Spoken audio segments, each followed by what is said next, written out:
¿Puede una sola frase alterar el pulso de dos continentes?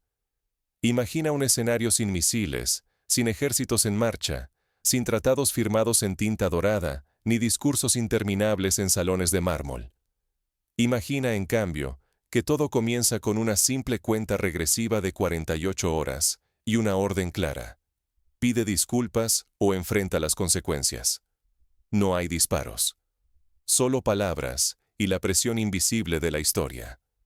En Kingston, el café se enfría mientras la ciudad entera observa los titulares parpadeando en las pantallas de los bares y las radios de los taxis. En Burkina Faso, el polvo rojo vibra con preguntas nuevas. ¿Esto es un desafío, una provocación, o acaso la puerta hacia algo mucho más grande y profundo? La voz de Ibrahim Traoré, joven líder de Burkina Faso, desmantela siglos de dependencia en tan solo unas palabras. Él ya no suplica. Afirma con certeza: el futuro se reclama, no se arrienda ni se mendiga. Su mensaje, potente y directo, viaja como un trueno, saltando océanos y desiertos, desde los altares caribeños hasta los mercados africanos. ¿Nos atreveremos a dejar de pedir perdón por lo que somos? ¿Podremos realmente dejar atrás el legado de sumisión y comenzar a caminar en la dignidad? En ese instante, la tensión entre dignidad y obediencia sacude a naciones enteras. Las iglesias susurran temores detrás de vitrales coloridos. Los mercados vacilan mientras los comerciantes discuten con voz baja, y las radios se debaten entre la indignación y la esperanza. Si el pueblo acepta la sumisión, perpetúa su dependencia. Pero si apuesta por la verdad, arriesga la estabilidad y puede ganar autonomía. Es una apuesta antigua, pero cada generación debe decidir si la hace suya. El riesgo trasciende un simple roce diplomático. Se trata de reescribir el destino, romper cadenas de deuda y transformar la imagen ante el mundo. Todo porque se rechaza pedir disculpas por la verdad. Es una batalla silenciosa, pero con consecuencias que pueden durar siglos, como sucedió cuando los países latinoamericanos decidieron, en el siglo XIX, luchar por su independencia, arriesgando todo, incluso la estabilidad, para abrazar sus propias verdades. Sin embargo, ¿cómo logra una cuenta regresiva encender una chispa global? Para comprenderlo, hay que explorar el contexto que alimenta esta confrontación. Es necesario desenterrar las raíces profundas que conectan a estas dos naciones, aunque sus paisajes y lenguas sean distintos. Jamaica y Burkina Faso, aparentemente tan alejados, comparten heridas históricas. El colonialismo, la explotación de sus recursos, la migración forzosa, la deuda heredada y la lucha inacabada por la dignidad. Este no es un conflicto aislado, sino el último capítulo de una historia común. Para entender cómo llegamos a este momento de tensión, debemos retroceder y analizar las fuerzas históricas que prepararon el terreno. Solo así podremos ver por qué esta vez el silencio no es una opción. En la historia de los pueblos, a veces una sola frase puede resonar como un grito, como ocurrió cuando Nelson Mandela, tras 27 años de prisión, declaró que no renunciaría a su lucha por la libertad, inspirando a millones y terminando con el apartheid en Sudáfrica. Lo que empezó como una transmisión local, se volvió rápidamente una chispa que recorrió dos continentes. En Kingston, capital de Jamaica, la noticia cayó como un rayo en plena tormenta. Una cuenta regresiva de 48 horas. Una exigencia directa de disculpa pública al presidente de Burkina Faso. El asombro y el orgullo llenaron los noticieros y las calles. Hacía décadas que no se veía un desafío semejante. Los periódicos recordaron ocasiones similares de la historia, como cuando, en 1962, Jamaica exigió respeto al Reino Unido tras su independencia, y la población se volcó a las calles para festejar la dignidad nacional. Las palabras del primer ministro sacudieron cada hogar. Si no se recibía una disculpa, la relación entre ambos países cambiaría para siempre. Muchos vieron la demanda como un acto de dignidad nacional. Otros, como un salto al vacío que podía aislarlos globalmente. Los taxis, los mercados, los cafés, incluso las iglesias, vibraban en discusiones sobre orgullo, respeto y la historia entre el Caribe y África. Las comparaciones con sucesos pasados eran inevitables. En 1956, durante la crisis de Suez, Egipto se negó a pedir disculpas y enfrentó un bloqueo internacional, pero el acto de dignidad transformó su imagen ante el mundo. Lejos de allí, en la polvorienta Ouagadougou, el joven presidente Ibrahim Traoré recibió el ultimátum. Exsoldado, apenas pasados los 30 años, conocía de sobra el juego de la deuda y las promesas vacías de la diplomacia internacional. Para él, la cuenta atrás era mucho más que presión. Reflejaba la herida abierta y las verdades negadas entre los países del sur global. Recordaba, como muchos africanos, las palabras de Thomas Sankara, quien en 1987 se negó a pagar la deuda colonial y defendió la soberanía africana con una valentía que aún inspira. Su respuesta, sin guión ni teleprompter, cruzó fronteras como un trueno. Una nación debe poseer su destino, no alquilarlo, dijo. En Jamaica, sus palabras dividieron opiniones. Para algunos, crítica. Para otros, revelación. Las redes sociales se incendiaron con hashtags, debates y llamados al orgullo colectivo. Rápidamente, los jóvenes comenzaron a compartir imágenes de líderes carismáticos de la historia, desde Marcus Garvey hasta Patrice Lumumba, recordando que la dignidad no reconoce fronteras. La tensión crecía minuto a minuto. De pronto, la inesperada visita de Traoré a Jamaica rompió todos los pronósticos. No llegaba para ceder ni para exigir, sino para escuchar y compartir la experiencia de su pueblo. Su llegada desató más preguntas, pero también una posibilidad inédita de diálogo entre ambas naciones. Parecía un eco de la conferencia de Bandung de 1955, donde líderes de África y Asia se reunieron para rechazar la influencia colonial y defender su autonomía. En el trasfondo, el riesgo era enorme. Una mala lectura podía elevar el conflicto y aislar a ambos países en la escena internacional. Pero también asomaba una oportunidad. Convertir la tensión en un espejo capaz de mostrar heridas y verdades compartidas, y quizás iniciar una transformación basada en dignidad y solidaridad. En la historia moderna, pocos eventos han unido a continentes de manera tan simbólica como cuando Martin Luther King viajó a Ghana en 1957 para presenciar la independencia africana y regresó a Estados Unidos fortalecido en su lucha por los derechos civiles. Sin embargo, el conflicto real que se gestaba no era diplomático ni económico. Era mucho más profundo y existencial. Lo que estaba en juego era la capacidad de una sociedad de levantar la mirada y reinventar su propio destino. La pregunta fundamental era si seríamos capaces de dejar atrás el miedo y la inercia, o si volveríamos a encadenarnos a las viejas estructuras de dependencia. Es aquí donde la tensión se convierte en ventana. El enfrentamiento revela el verdadero problema, ese que ha latido en silencio bajo la superficie de ambas naciones. En cada rincón del Caribe y del África Occidental, la gente comenzaba a preguntarse, ¿qué precio estamos pagando por no defender nuestra dignidad? ¿Cuántas generaciones más tendrán que heredar la deuda, la resignación y la falta de oportunidades? La cuenta regresiva avanza, y el eco de las palabras de Traoré empieza a transformar viejas heridas en preguntas urgentes.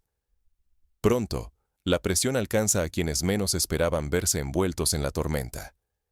En las escuelas, los maestros improvisan debates sobre historia y soberanía. En los hospitales, los pacientes comentan las noticias y se preguntan si alguna vez tendrán recursos dignos para curarse. En las familias, los abuelos cuentan historias de lucha y los jóvenes responden con sueños nuevos. En la encrucijada de la deuda y la dignidad surge una verdad tan urgente como incómoda. Ya no puede ignorarse el precio oculto que pagan las personas comunes. Las cifras de la deuda externa llenan los titulares, pero su verdadero costo se observa en los pasillos vacíos y las aulas sin libros, en las calles donde los niños juegan sin zapatos y en los hospitales sin medicinas. Gobiernos enteros dedican más recursos al pago de intereses que a los hospitales para los enfermos o a la educación de sus niños. ¿Cómo justificar que una nación invierta más en deudas pasadas que en el porvenir de sus hijos? Es una pregunta que también enfrentaron países como Grecia en la crisis del 2010, cuando los recortes sociales desataron protestas masivas y un debate global sobre la dignidad frente a la deuda. Ibrahim Traoré lo contempla en Kingston, recorriendo hospitales y escuelas donde los estantes están vacíos. Los maestros agotan sus fuerzas y las madres esconden su esperanza. Su presencia incomoda.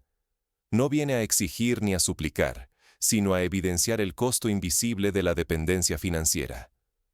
Es un recordatorio de que la independencia formal no garantiza la autonomía real.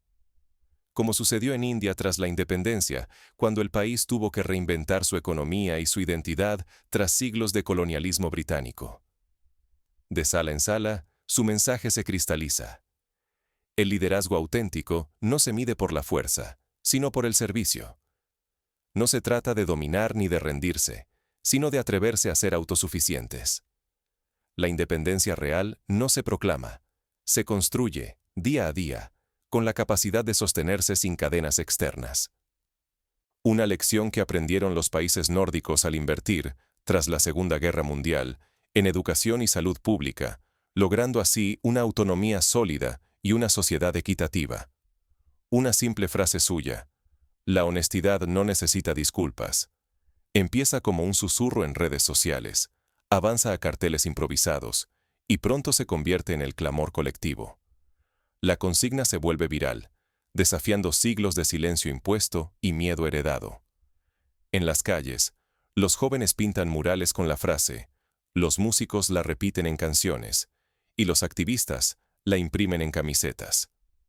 En su discurso ante la multitud caribeña, Traoré no rehúye el pasado, pero tampoco lo usa como arma. Mira a los ojos y declara: no buscamos venganza, sino responsabilidad. No queremos cargar el odio, sino construir juntos desde la verdad, la dignidad y la acción. Su mensaje recuerda al de Desmond Tutu en Sudáfrica, cuando propuso la Comisión de la Verdad y la Reconciliación para sanar heridas sin recurrir al rencor, sino a la justicia y la memoria. La emoción se torna reflexión. Por primera vez, muchos se reconocen más allá de fronteras y acentos. El resentimiento cede ante la comprensión mutua. Descubren que el enemigo real no es el pasado, sino la resignación y la mentira que paralizan. Un joven estudiante en Kingston resume el sentir colectivo: no quiero heredar la vergüenza, quiero heredar el coraje. Pero el riesgo es inmenso. Si la mayoría rechaza este mensaje incómodo, el ciclo de explotación seguirá. Más fondos a la deuda, menos a la vida. Si en cambio, abrazan la verdad y dejan de pedir perdón por su dignidad, pueden provocar una transformación duradera que trascienda generaciones. Es el mismo dilema que enfrentó el pueblo alemán tras la Segunda Guerra Mundial. Reconocer los errores, asumir la responsabilidad y reconstruir una nueva identidad basada en valores propios. La semilla está plantada. El despertar puede ser colectivo. Ahora veremos cómo esta chispa de conciencia cruza océanos y se convierte en un movimiento capaz de desafiar los límites impuestos por la historia. La historia está llena de ejemplos similares. Cuando el movimiento feminista en los años 70 comenzó a cuestionar las estructuras patriarcales, una sola consigna: lo personal es político, cambió la manera en que millones de personas comprendieron su lugar en el mundo. El eco de Kingston no se detiene en sus calles. La frase se filtra en reuniones, periódicos extranjeros y hasta en los pasillos del poder. La pregunta ya no es si el cambio es posible, sino cuándo y quiénes se atreverán a liderarlo. Pronto, la frase «la honestidad no necesita disculpas» aparece en editoriales de Estados Unidos, en programas de radio en Senegal y en debates televisivos de América Latina. La chispa se convierte en incendio. Cuando la verdad se multiplica, hasta los mercados tiemblan. Los inversores internacionales comienzan a preguntarse si el Caribe y África están al borde de una nueva era de cooperación, de una alianza basada en la dignidad y no solo en los intereses económicos. Los precios de los bonos fluctúan. Los organismos multilaterales convocan reuniones de emergencia. La incertidumbre es vista como una amenaza por algunos, pero como una oportunidad por otros. Tras la respuesta inesperada de Traoré, Jamaica dejó de ser la misma. Los días siguientes fueron una avalancha de revelaciones. Escándalos de corrupción largamente ocultos salieron a la superficie. El país sintió que, por fin, el velo se había rasgado. Algo similar ocurrió en Brasil en 2013, cuando las protestas contra el gasto público en el Mundial de Fútbol desenterraron décadas de corrupción y dieron origen a una nueva conciencia ciudadana. En menos de una semana, más de 100.000 personas inundaron las calles. No era una protesta común, era una declaración de valentía. El lema "No Sorry" apareció en pancartas, camisetas y murales que cubrieron el centro de Kingston. Por primera vez en mucho tiempo, la indignación se convirtió en unidad. El ambiente recordaba a las manifestaciones de los años 60 por los derechos civiles en Estados Unidos, cuando la frase "I am a man" se convirtió en símbolo de dignidad y resistencia. La creatividad explotó. Artistas y jóvenes transformaron la protesta en una celebración de identidad. Paredes grises se llenaron de murales, canciones mezclaron reggae y ritmos africanos, y surgieron aplicaciones solidarias para compartir recursos y conectar barrios. Cada obra era resistencia y esperanza. Se organizaron ferias de trueque, talleres de historia y foros de debate en plazas públicas. Era la ciudadanía tomando en sus manos las riendas del cambio. El efecto fue imparable. Desde Burkina Faso hasta Senegal, estudiantes y músicos africanos respondieron con versos y vídeos propios. Nacieron debates, conciertos y alianzas inesperadas entre jóvenes de ambos continentes. Políticos progresistas comenzaron a hablar de una fraternidad caribeña africana, basada en dignidad compartida. Se firmaron acuerdos de cooperación cultural y tecnológica, y se impulsaron becas para que estudiantes de ambos lados del Atlántico pudieran compartir experiencias y aprendizajes. La economía empezó a girar. Cooperativas y bancos comunitarios florecieron. El dinero siguió la brújula de la moral, no solo la del beneficio. Agricultores, comerciantes y familias optaron por apoyar proyectos que reflejaban sus valores, dejando atrás a las grandes cadenas y las promesas vacías de la élite. En Kingston, una pequeña cooperativa agrícola triplicó su producción tras recibir apoyo ciudadano, y en Ouagadougou, una red de emprendedores lanzó una aplicación para el intercambio justo de productos locales. El mundo fijó la mirada en el Caribe y África. Titulares internacionales describieron el fenómeno como el despertar. Ya no era solo reacción, era la creación de un paradigma nuevo, donde cada país podía decidir su valor y su destino. Se trataba de abandonar la vergüenza y la dependencia para abrazar la autodefinición y la acción colectiva. Era un fenómeno comparable al auge del movimiento de países no alineados en los años 60, cuando decenas de naciones del sur global rechazaron someterse a las superpotencias y buscaron caminos propios. El peligro de represión era real. Algunos líderes intentaron sofocar el movimiento, pero la dignidad era contagiosa. El premio superaba cualquier temor. Una identidad colectiva más fuerte, herramientas propias y la certeza de que el cambio verdadero solo puede nacer desde dentro. Se organizaron asambleas populares donde la gente debatía sobre el futuro del país, inspirados en las experiencias de Islandia tras la crisis financiera de 2008, donde la ciudadanía participó directamente en la redacción de una nueva constitución. Pero no todos estaban dispuestos a ceder el control sin luchar. Bajo la superficie, fuerzas opuestas preparaban su respuesta. Algunos grupos conservadores intentaron desacreditar el movimiento, argumentando que la estabilidad era más importante que la dignidad. Sin embargo, la fuerza de la honestidad era tal que incluso algunos opositores acabaron sumándose a la causa, como sucedió en Filipinas durante la Revolución del Poder Popular en 1986. El verdadero poder de la honestidad no está en lo que exige, sino en lo que logra inspirar. Cuando una sociedad deja de pedir disculpas por su verdad, Algo profundo comienza a despertar. Las reformas no caen del cielo ni son regalos de las élites. Nacen de la presión social, del eco de miles de voces que se niegan a callar. En Kingston y en Ouagadougou, la valentía diaria de la gente común empujó a los parlamentos a debatir nuevas leyes y a destinar recursos a proyectos comunitarios que antes parecían sueños imposibles. La honestidad, lejos de ser solo un valor individual, se transforma en una fuerza colectiva. En cada calle, en cada colegio y en cada asamblea, la gente entendió que la dignidad no se proclama, se practica. La música comenzó a llevar mensajes de orgullo y resistencia. Los murales se llenaron de rostros antes invisibles. Las paredes de la ciudad ya no solo separaban, también gritaban esperanza. Pero este cambio no se limita a lo que vemos en las calles o en los titulares. El verdadero despertar ocurre en lo invisible, en la mente de quien decide hablar claro en una reunión, en la madre que exige respeto en la ventanilla de una clínica, en el joven que pinta nuevas historias sobre muros antiguos. Así, la soberanía se construye con actos pequeños y valientes, repetidos día tras día. Como en la Revolución de los Claveles en Portugal, donde simples soldados y ciudadanos, armados solo con flores y determinación, lograron derrocar una dictadura de décadas. La lección es sencilla, pero poderosa.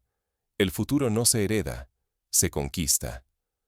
Cuando dejamos de aceptar la dependencia como destino, empezamos a definirnos por lo que somos capaces de crear.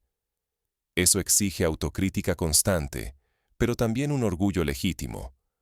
Una sociedad crítica, participativa y orgullosa de su valor, deja de esperar permisos y comienza a escribir su propia historia. En la historia de Corea del Sur, tras la guerra, la inversión colectiva en educación y tecnología demostró que el desarrollo sostenible solo es posible cuando la dignidad y la iniciativa van de la mano. Ignorar esta lección tiene un precio alto. Perpetúa la dependencia, la resignación y el silencio. En cambio, practicarla puede convertir a cualquier comunidad, por pequeña que sea, en protagonista de su destino. La honestidad inspira el coraje necesario para romper con lo impuesto y construir algo propio, algo que ningún poder externo puede definir ni arrebatar. Así, el legado no es solo una reforma o un fondo, sino una nueva forma de verse y de actuar. El cambio verdadero, el que permanece, empieza en el interior y se contagia hacia afuera, hasta que ya no hay vuelta atrás. Como lo demuestran las revoluciones pacíficas de Europa del Este en los años 80, donde la valentía de unos pocos se transformó en la libertad de millones. Pero ¿qué sucede cuando el poder se resiste a escuchar esas voces? A veces, la verdad enfrenta su prueba más dura cuando intenta cruzar fronteras y desafiar sistemas enteros. La resistencia puede ser feroz. Se recortan libertades, se manipulan mensajes, se intenta sembrar miedo. Sin embargo, la historia demuestra que la verdad tiene una fuerza inusitada para abrir grietas incluso en los muros más sólidos. Cuando la primavera árabe estalló en 2011, una sola chispa, el acto desesperado de un vendedor ambulante en Túnez, encendió la indignación de millones y cambió el mapa político de toda una región. ¿Qué podrías desencadenar tú con un solo acto de coraje silencioso? No se trata de discursos monumentales, ni de gestos grabados en piedra, sino de esa chispa discreta que surge cuando decides vivir tu verdad sin bajar la mirada, sin pedir disculpas. En un mundo que confunde respeto con sumisión, simplemente sostener tu dignidad puede ser un acto revolucionario. Ibrahim Traoré lo supo cuando, en la polvorienta plaza de Ouagadougou, se atrevió a desafiar no solo un ultimátum extranjero, sino la lógica heredada de la deuda y la vergüenza. No habló solo para su pueblo, habló para todos los que alguna vez midieron su valor con reglas impuestas.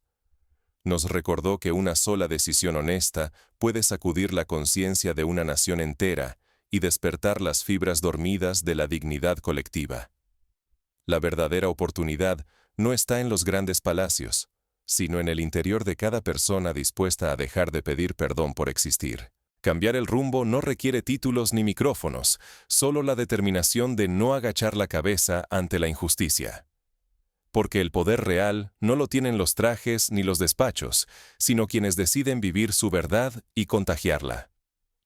En la historia reciente, movimientos como Fridays for Future demostraron que la voz de una sola estudiante, Greta Thunberg, podía inspirar a millones a exigir acción climática. Imagina el impacto de encender hoy tu propia chispa de honestidad. ¿Qué podría transformarse en tu entorno, en tu familia, en la historia que algún día contarás? El mundo está sediento de ejemplos reales, pequeñas rebeliones cotidianas que, sumadas, pueden reescribir el destino de una generación completa. Piensa en Rosa Parks, quien al negarse a ceder su asiento en un autobús, inició una revolución en los derechos civiles estadounidenses. Esto no es un llamado a la confrontación vacía ni a la arrogancia, sino a la responsabilidad de mirarnos de frente y dejar de pedir disculpas por soñar, por exigir respeto, por ser nosotros mismos. Así comienzan los verdaderos renacimientos, cuando la verdad se levanta, sin miedo y sin excusas, recordándonos que, aunque la deuda pese, el coraje nunca pierde su valor.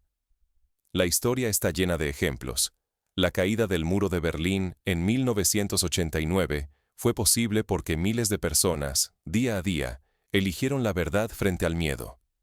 Hoy la decisión es tuya. No hace falta liderar una nación ni tener cámaras apuntando.